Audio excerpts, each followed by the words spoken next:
Grabe ang tuwa ka-coffee ni Senator Risa Ontiveros ha. Sobrang ligaya ni Senator Risa Ontiveros. In fairness din naman, malaki kasi yung naging papel dito ni Senador Risa Ontiveros para sa closure ng Pogo. Kasi nung panahon ni Digong, namayagpag yung Pogo, di ba? Vocal na yan, yung mga grupo nila Risa Ontiveros. Very vocal na sila. Ayaw talaga nila dyan sa Pogo. Ang problema, wala naman sila magagawa eh. Presidente na gusto that time. Di ba? Eh, maliit lang din ang boses nila. Eh, lalo na kung yung presidente noon, hindi nakikinig.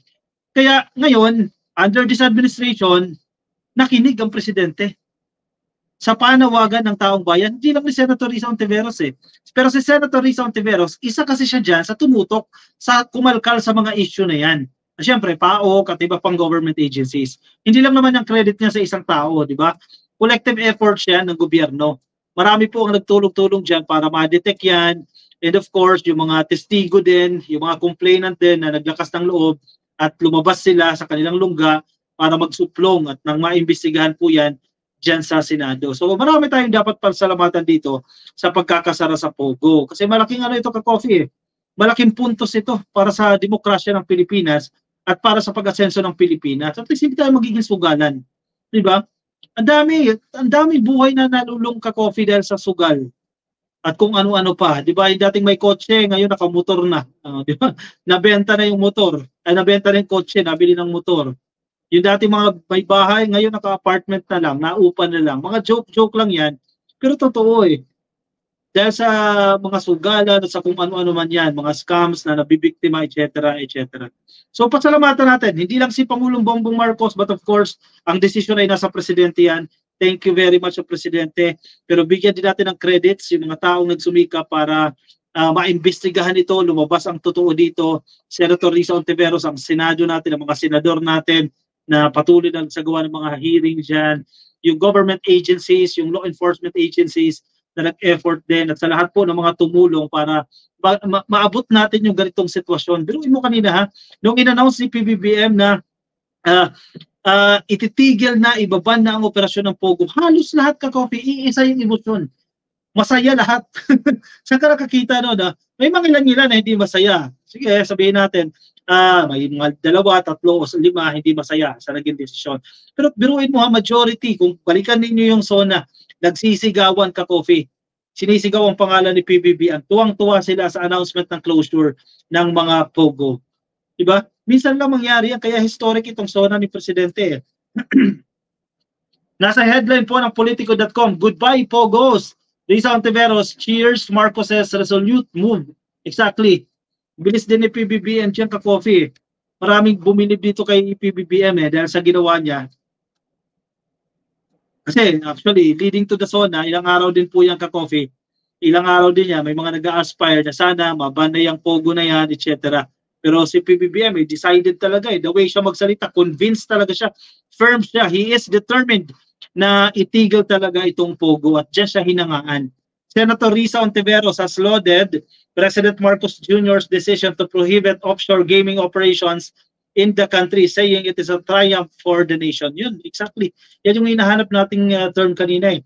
Tagumpay po yan para sa buong Pilipinas ha, tagumpay po yan para sa bansa dahil may sasalba natin ito sa pagiging isang sugalan ang Pilipinas. According to Ontiveros, the Philippine offshore gaming operators of POGOs have brought innumerable and unspeakable social ills into the country. In short, nagdala yan ng mga krimen. Yang Pogo na yan, nagdala yan ng mga sakit sa lipunan. Diba? Damay-damay na yung mga sakit na yan na galing China. Hindi literal na sakit ha. Yung mga sakit sa lipunan, yung mga krimen, yan. Pang-abuso, prostitution, kung ano-ano pa. Pogos are banned effective today. Tagumpay para sa ating lahat, tagumpay para sa Pilipinas. She said in an Instagram post, quoting PBBM yan. I commend the President for his resolute pronouncement. Very determined pronouncement, sabi ni Risa Ontiveros. She said the ban of Pogos is a good start to efforts to hold accountable those who allow the illegal activities emerging from Pogo operations in the country. Sino again nagpakasasa dyan? Sino yung mga nalilink dyan? Kapatid ni Michael Yang. Sino si Michael Yang? Again, pakisigaw. Advisor ni Tatay Digong. Ay, nako. Obvious na. Sino ulit yung abogado? Tumatayong legal representative ditong Lucky South 99. Si Harry Mao. Sino itong nag-follow up sa PAGCOR ng 6 na beses kung kumusta na ang permit ng kanyang kliyente? Si Harry Mao. Nako, huli. Pero hindi pa kulong. Later on, makukulong. She said the Senate hearing on the illegal POGOs would continue to demand accountability. We will also continue to ensure that we strengthen policies that would prevent industries like POGOs from ever emerging again. Sabi po ni Senator Risa Ontiveros. Yes, may impact yan. Yung closure na yan, definitely may impact yan kasi billions of pesos din, ka-coffee, yung inaakit yan sa treasury natin, no? Pero kailangan mong gawa ng paraan yan. Marami namang paraan yan, ka-coffee, no? Pagbawasan ng confidential fund, yung iba dyan. Diba? Kasi mababawasan ka ng pondo, collection yan eh. Or, para matawag dyan, para ma-compensate yung mawawalang kita mula doon sa PAGCOR, edi mas maging mahigpit sa pangungulekta sa tax. Yan eh. Para mabawi yung mawawala dyan. Importante matigil na yan. Ngayon lang tayo, bibihira tayo makakita na nagkakaisa ang mga mambabatas kahit yung mga oposisyon nakikisigaw dyan sa State of the Nation Address dahil sa mga pronouncement na yan ni Pangulong Bongbong Marcos. Rowy Filio, sa PDEA leak hearing, may negative result. Hirit nila, labas yung video para tapos na. Malamang hindi rin sila convinced sa video kaya balik ulit sa drug test. Ano para matapos na ulit. Rowy, correct. Correct. Ulit-ulit yung sila dyan ha. Yung hindi masaya, mawawala ng kita. Sabi ni Virgilio Palermo. Ayun, nadali mo na sir. Kaya nga eh. Yung mga apektado na naman yung hindi masaya dyan eh. Betty Bong, shoutout sa iyo kay Rai Shin o Rani. Shoutout din po sa inyo kay Dexter Bautista. Nakikinig po sa atin sa Facebook. Happy viewing po sa inyo. Kay Milagros Namuka. Kay Soli Mio. Happy viewing po sa inyo. Palpak ang The Survivor ni Sarah. Fake ang video. Kala nila si Sarah na ang Pangulo. Sabi ni Maria. Organic vlog. Oo nga eh. Kala nila. Wala rin nangyari. Wala lang. Eh, nagpunta sa Lamay si Inday Sara Duterte. Biruin mo, tamad. Tinamad ka, Coffee ha. Vice-Presidente yan ha. Hindi dumalo. Pabiktim ang labas eh. Lahat ng mga opisyal ng gobyerno doon sa zona. Siya, wala talaga. So, pabiktim. Hindi pumunta. Nagpunta sa Lamay. Ay nako. At hindi raw manonood. O sige, paano mo malalaman yung accomplishment? Paano mo malalaman yung direksyon ng bansa kung di ka nanood? Di sige, wala naman pakialam ang tao kasi spare tire lang naman ang vice-presidente. Dahil yan ang nakalagay daw sa konstitusyon eh. Pero mahiya ka naman, di ba? Sumasahod ka eh. Pagtrabahuan mo naman yung sinasahod mo. Mercy Otris Mangligot, China din galing yung COVID eh.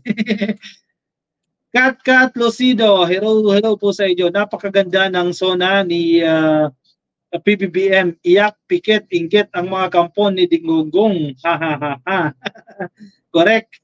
Kay Luciana Nelly, shoutout po sa inyo ha, Ma'am Luciana Nelly. Nakikinig po sa atin dyan sa YouTube. Kay Ipe Bungolon, happy viewing po sa inyo. Kay Alan Asis at kay Charit Garbad, shoutout po sa inyo. Nakikinig naman po dyan sa Facebook. Ka-coffee ko na sa Facebook po kayo, pasuyo na lang ha. Please like na lang ka-coffee. Like lang po yung video na to. Kung nasa Facebook po kayo at kung nasa YouTube po kayo, ganoon lang din na po. I-click nyo lang po itong like dyan sa baba ka-coffee. I-like lang po yan para sa ating attendance check para present na kayo ngayon ka-coffee. Ngayong gabi medyo maulan-ulan ka-coffee. O sige na, kuha na kayo ng kape. Move on tayo sa ating next topic.